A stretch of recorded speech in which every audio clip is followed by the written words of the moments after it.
Hey, what's going on, guys? What's happening YouTube? You guys have tuned into Rules for Rebels. You'll have to excuse my slurred speech here. I just went to the dentist earlier this morning, so the whole side of my face is still numb. I never get numb with the first shot of Novocaine. I can always feel them drilling. So I told I told my dentist today when I went in.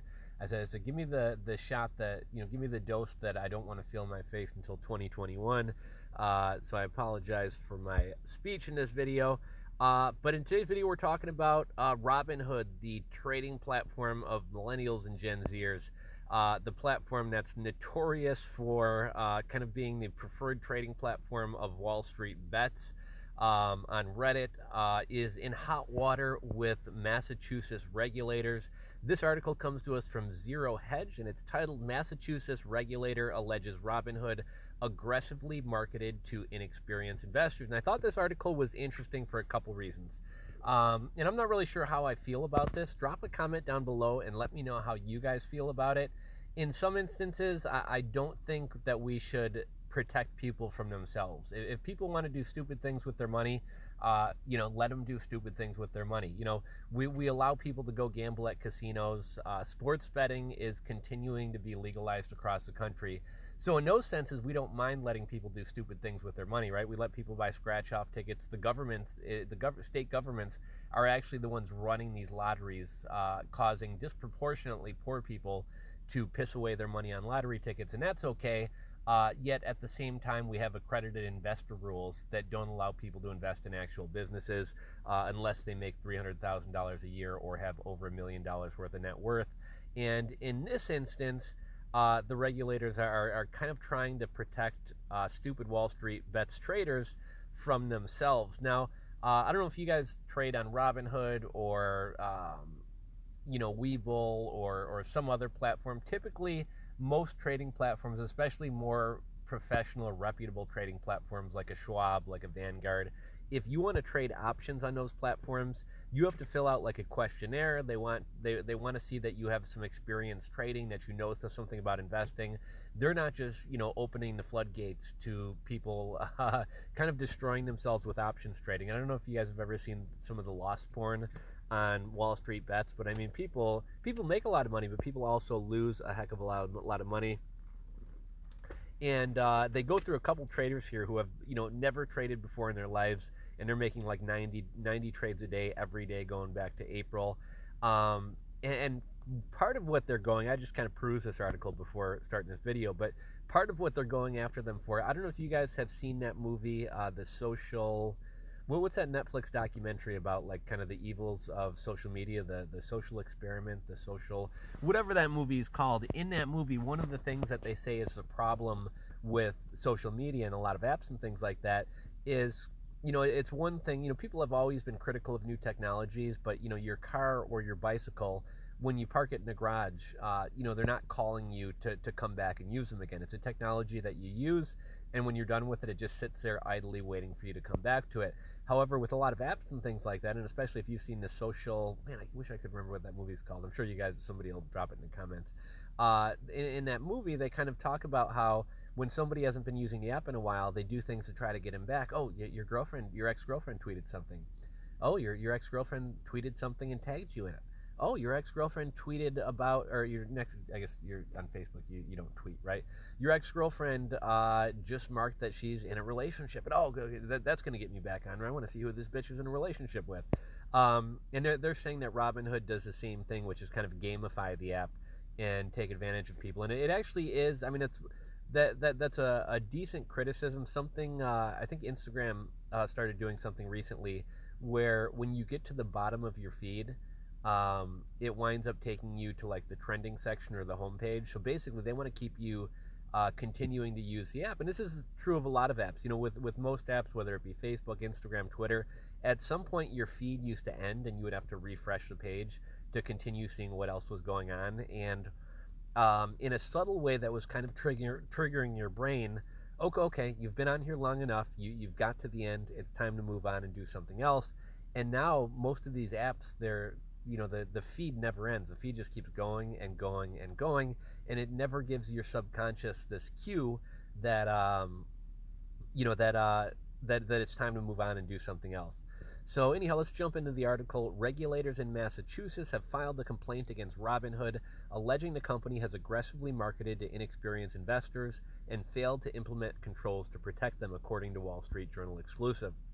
The Massachusetts Securities Division filed a complaint and said that Robinhood exposed Massachusetts investors to unnecessary trading risk by falling far short of the fiduciary standard adopted by the state this year. The complaint comes after Robinhood settled claims from FINRA for $1.25 million after the regulator alleged it didn't take steps to ensure it was getting the best pricing for its customers. Robinhood, as we have noted numerous times, sells its order flow to make up for a loss of revenue from commissions. The 20-page administrative complaint includes some stunning data, including that Robinhood approved 68% of Massachusetts residents who applied for options trading, despite the fact that they had limited or no investment experience. And I wouldn't be surprised if this starts carrying over to other states or even to, who is it, is it CFTC who regulates that? But I wouldn't be surprised if we see this start continuing into other states. Let's see, we got a tweet here. Interesting tidbits in the Massachusetts administrative complaint against Robinhood. Let's see, one of the more than 71,744 Massachusetts residents that Robinhood identified as being approved for options trading during the relevant time period, at least 14,439 customers had no investment experience, and 34,374 customers had limited investment experience. These customers represent 68% of all Massachusetts residents approved for options trading. Now, I used to have a Robinhood account. Robinhood had an affiliate program where you could get free stocks for referring people over there. One of the downsides of that program is once you hit $500 in free stocks, they cut you off. So it's really kind of more of a referral program than an affiliate program. I dabbled in Robinhood for a little bit. Robinhood is always crashing. They sell your data to other brokerages, so bigger traders can essentially kind of fuck you over. Like I said, the platform's constantly crashing. I remember a while back they were going to roll out that high interest savings account that was going to pay 3 or 4%. Turns out that account didn't fall within the law. So Robinhood just seems to be kind of a shit show. You know, at one point I could see the case for using Robinhood because they had no fee trading when everybody else had fees. And to Robinhood's credit, Robinhood did kind of steer the industry to going no fees. You know, now Vanguard, Schwab, Prudential, most other brokerages are no fees. So at this point in time, I see very little reason to actually use Robinhood. Moving back to the article. Sorry, drinking my coffee here. The complaint also highlighted some of the rocket surgeons who are trading on Robinhood on a daily basis, including one customer who had no investment experience but is now making approximately 92 trades per day since February 2020, and another that started trading in April 2020 and has made approximately 75 trades per day since then. Other customers highlighted included one trader who averaged 58 trades per day since April, one who averaged 38 trades per day since June, and one who averaged 29 trades per day since February, all of whom have no investment experience prior to trading with Robinhood. And we'll skip that tweet. The regulators also claimed that Robinhood encourages customers to use the platform constantly through what it calls gamification and continuous and repeated engagement with its application. From the Wall Street Journal, in another example, the regulators point to Robinhood's rollout of a new cash management feature accompanied by a wait list for customers to sign up for early access. Customers were given the ability to improve their position on the wait list by tapping a fake credit card in the app up to 1,000 times a day, the complaint says, also known as the Instagram Stories social media model. William Galvin, the Secretary of Commonwealth of Massachusetts, said it's presented some sort of game that you might be able to win. A spokesman for Robinhood commented, Robinhood has opened up financial markets for a new generation of people who were previously excluded. We are committed to operating with integrity, transparency, and in compliance with all applicable laws and regulations. And like I said, you know, Robinhood has done some good things for the industry. You know, you have some other apps like, what is it, Acorns? Like Acorns is kind of a ripoff in terms of fees. I also don't like that it can sort of give people the impression that they're investing or saving for retirement, when really all they're doing is throwing some pocket change from their coffee into investing, when really people should be investing 10, ideally 15% of their income for retirement. But I at the same time, I do have some friends who I'd been trying to get into investing for years, hadn't really pulled the trigger. And one of my buddies in particular, he had signed up for Acorns. I think within about a year, he had about $1,800 in his account, both through that money for coffee and stuff rolling into there, as well as some appreciation of the assets he held. And then one day he finally came to me and he said, "Man, my Acorns account is up to $1,800." He said, like, I want you to help me open up a Vanguard account. Like, I really want to kind of start getting more into trading and investing." And I said, Acorns isn't really great in terms of fees. It's not really a great platform, but I did like that Acorns was the platform that kind of allowed him to see the benefit of investing and saving, and that's what kind of got him into it. So I do think there's some good with apps like Robinhood and Acorns and others. Let's see, we got a tweet from Zero Hedge, 14,439 gamma chasing Robinhood. Customers with no options trading experience, one billionaire hedge fund with lots of trading experience, zero. Let's see, so it looks like that's the end of this article. I'll try to link to this one and the Wall Street Journal article if it's not pay-gated. I always enjoy reading it in the comments. Nanny State, I'm no fan of Robinhood, but I don't see what they did wrong, but build an enticing product and gain business from it. So what if most of their clients had little to no investment experience? They got it now, don't they? Especially the ones who lost a lot of money. They definitely learned something. And that's where I'm kind of torn on this. In general, I like to see as little government intervention in our lives as possible. I don't think people should be protected from themselves. If people want to drink, people want to do drugs, people want to pay for sex, whatever else. For the most part, I think people should be allowed to do what they want to do, and we shouldn't be stepping in the way and deciding what we should protect people from. But if we are going to protect people from things, I think it's also kind of retarded that we pick and choose what we protect people from. Like I said, you have the same government who's going after Robinhood is the same government who's allowing casinos to open up, putting them in neighborhoods where impoverished people are going to be idiots and go spend their money. We have state governments running the lottery, which is way bigger of a way to piss away money than investing in the stock market.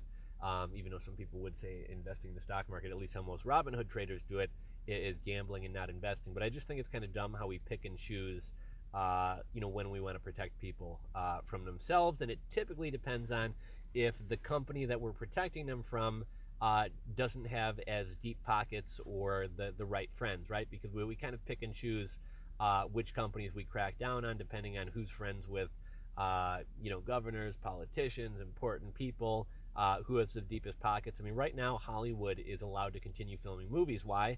Because they hired a bunch of regulators. All the while, sorry, my face is still numb. All the while, small businesses and restaurants are shut down because they don't have that money to hire regulators. Let's see, reminds me of the adage, everybody is a genius in a bull market. I definitely think that's true. When the market's going sky high, everyone thinks they're, a stock market whiz. And markets like the one we have right now don't last forever. The stock market is completely separate from the real economy and the real world.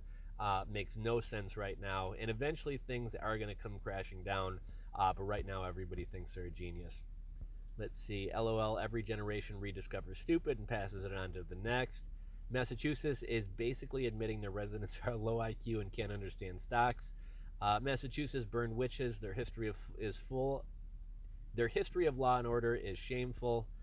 Let's see. Aren't all direct stock buying services aggressively marketed to inexperienced investors? Hell, aren't all financial products aggressively marketed to inexperienced investors? The exact same due diligence rules that Massachusetts casinos operate under, and that's kind of the point that I was bringing up before. The complaint also highlighted some of the rocket surgeons, rocket scientist, or brain surgeon. Nice turn of phrase, though. Sort of like Zero Hedge is an organ house for Wall Street. Let's see. In other words, the corrupt MF is ticked off that the average guy has a way to make decent money on the market without some kind of kickback going his way. Let's see. Protecting millennials from themselves is mutually agreed contracts. Picking fly shit from the pepper. I'm guessing that's fly shit.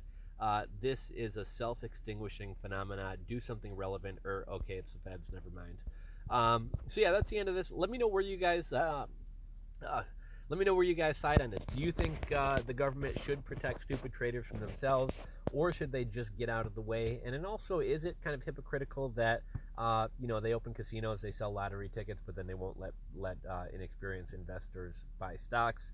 Let me know your thoughts. If you enjoyed today's video, give it a thumbs up. If you're not subscribed to the channel, click the subscribe button below. Thanks for watching, and we'll catch you guys on the next one.